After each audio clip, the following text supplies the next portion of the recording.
Hello friends, स्वागत है आप सबका मेरे चैनल कविता कुशवाहा पॉजिटिविटी में। अक्सर हम गुलाब के पौधे लाते हैं नर्सरी से और उसको रीपॉट करते हैं। कभी वो सक्सेस होता है, कभी नहीं होता है और हम डिसअपॉइंट हो जाते हैं कि हमारा पौधा क्यों सूख गया, क्योंकि हम जब नर्सरी से लाए थे तब तो इसमें बहुत अच्छे फूल थे और बहुत हेल्दी पौधा था।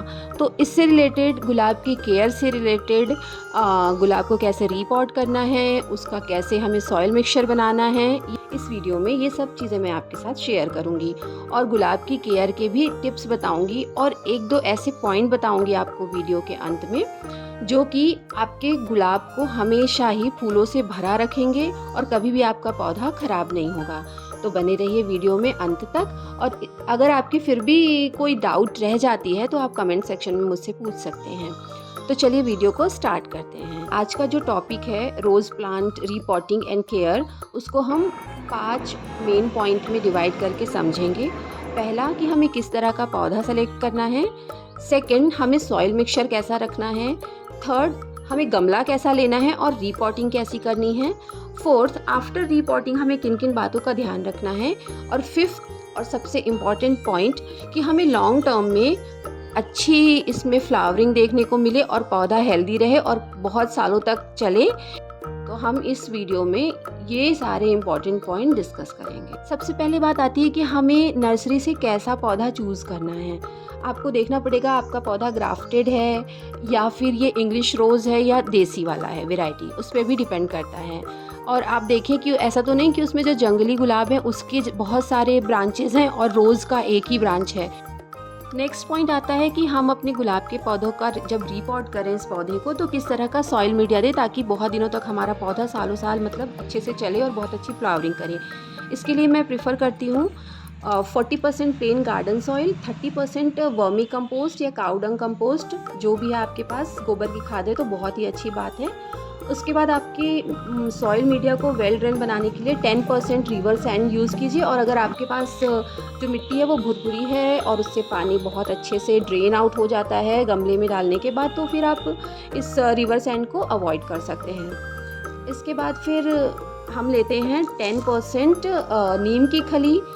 दोस्तों, जो नीम की खली है वो किसी भी पौधे की जड़ को ख़राब होने से बचाती है। कई बार क्या होता है कि हम पौधे को रीपॉट करते हैं तो जो नर्सरी से लाए हैं हम पौधा, उसमें जो मिट्टी है कभी कभी उसमें इन्फेक्शन होता है, कभी ऐसे ही कीड़े या कुछ लग जाए और हमारा पौधा ख़राब हो जाए। तो इससे बचाने के लिए हमें नीम खली का यूज़ करना चाहिए। और उसके बाद बात आती है अगली चीज़, जो है 10% आपको यूज़ करना है बोन मील। बोन मील बहुत अच्छी खाद है दोस्तों, खासकर गुलाब के लिए। बोन मील में बहुत अच्छे से नाइट्रोजन और कैल्शियम होता है, जो कि रोज़ में प्लांट में फ्लावरिंग के लिए ज़रूरी होता है। तो बोन मील आप ज़रूर मिलाएं। इन सब चीज़ों को अच्छे से मिक्स कर लीजिए। अब तैयार है आपका सॉइल मीडिया, जिसमें हम रोज़ प्लांट को ट्रांसप्लांट करेंगे। तीसरी बात, कि हम किस तरह का गमला लें। रोज़ का प्लांट ऐसे तो छोटे गमले में भी लग जाता है, लेकिन क्या होता है कि लॉन्ग टर्म के लिए आपको फिर जल्दी जल्दी उसको रीपॉट करना पड़ता है। तो आप कोशिश करें फर्स्ट थिंग कि आप बड़ा गमला लें। 12 से 14 इंच का गमला बहुत अच्छा रहता है रोज़ के लिए। सेकेंड चीज़, हम कोशिश करें कि जो प्लास्टिक का गमला है वो हमें अवॉइड करना चाहिए रोज़ प्लांट के लिए। इसके लिए मिट्टी का या टेराकोटा का और सीमेंट का पॉट अच्छा रहता है। मैं तो ज़्यादातर मेरे जो रोज़ हैं वो सीमेंट के पॉट में लगाती हूँ, क्योंकि वो काफ़ी लॉन्ग टर्म के लिए मुझे सेफ़ लगता है और उसमें काफ़ी जगह है। तो रोज़ प्लांट को इसी तरह का गमला चाहिए। मिट्टी के बड़े गमले भी अच्छे होते हैं, मैं प्रिफ़र करती हूँ सीमेंट के बड़े गमले। तो ये हो गया गमले का सिलेक्शन। और गमले में ड्रेनेज होल आप ज़रूर चेक करें, और ड्रेनेज होल के ऊपर कोई गिट्टी और छोटे कंकड़, सैंड, या आप जो नारियल की जो जटा है उसको भी नीचे लेयर डाल सकते हैं, ताकि ये जो ड्रेनेज होल है वो बंद ना हो और अच्छे से इससे पानी जो है, जो एक्स्ट्रा वाटर है, वो निकलता रहे। अब हम ट्रांसप्लांट करने की बात करते हैं अपने पौधे को। तो सबसे पहले ड्रेनेज होल में हम गिट्टी वगैरह रख के उसको कवर करते हैं।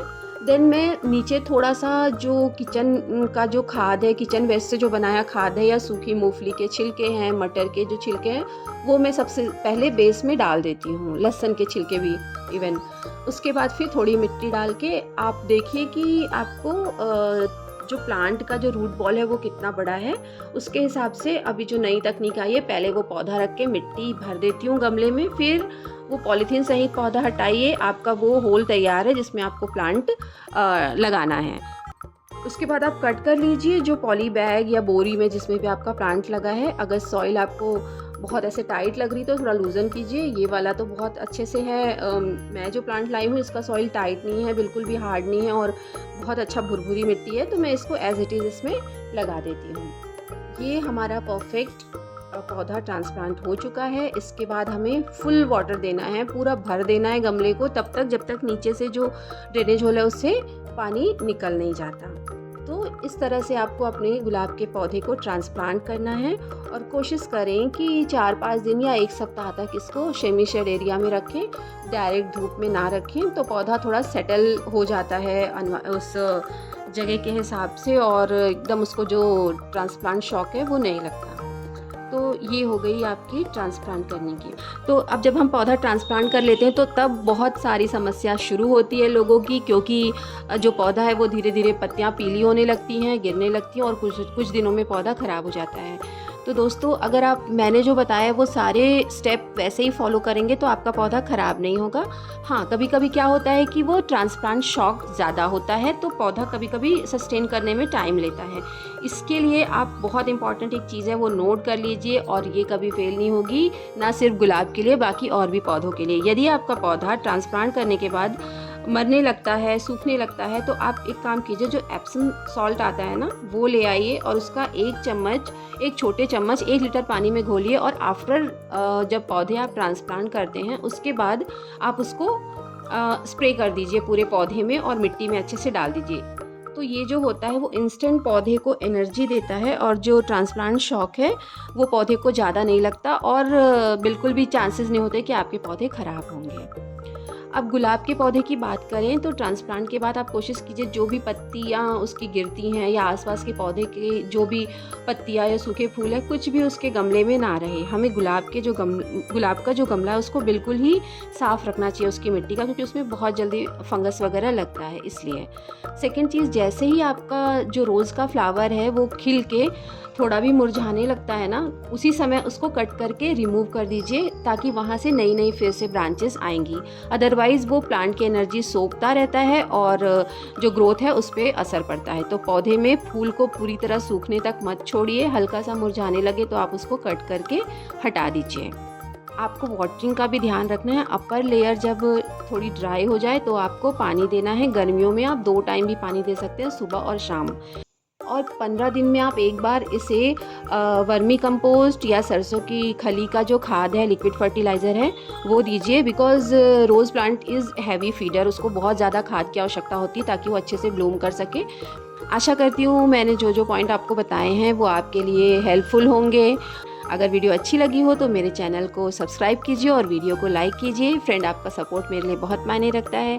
Thank you. Happy gardening.